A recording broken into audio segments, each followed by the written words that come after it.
সর্বপ্রথম 2007 সালে আমি সক্রিয়ভাবে রাজপথে আন্দোলনে নামি। আন্দোলনটা ছিল কিসের? আপনারা যারা 2009 সালের আগে যে সকল প্রতিষ্ঠান প্রতিষ্ঠিত হয়েছে তারা সবাই জানেন যে আমরা বিনামূল্যের বই পেতাম না। বিষয়টা এখানে উঠে এসেছে আমাদেরকে বাংলা বাজার থেকে বিনামূল্যের বই কিনে আনতে হতো চুরি করে, কারণ আমাদেরকে সরকার বই দিত না, বিনাটা কিন্তু বই দিবে না।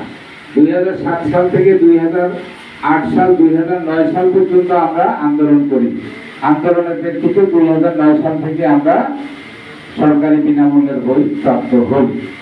এবং যারা 2009 সালের আগে বা 8 সালের আগে প্রতিষ্ঠান করেছেন তারা অবশ্যই জানেন, যারা সমাপনী পরীক্ষা দিয়েছেন 2008 সালের সমাপনী পরীক্ষায় আমরা সরাসরি আমাদের নামে অংশগ্রহণ করতে পারিনি, আমাদেরকে পার্শ্ববর্তী কোনো স্কুলের নামে অংশগ্রহণ করতে হয়েছিল এবং সেটার বিরুদ্ধে আমরা রাজপথে সক্রিয় ছিলাম।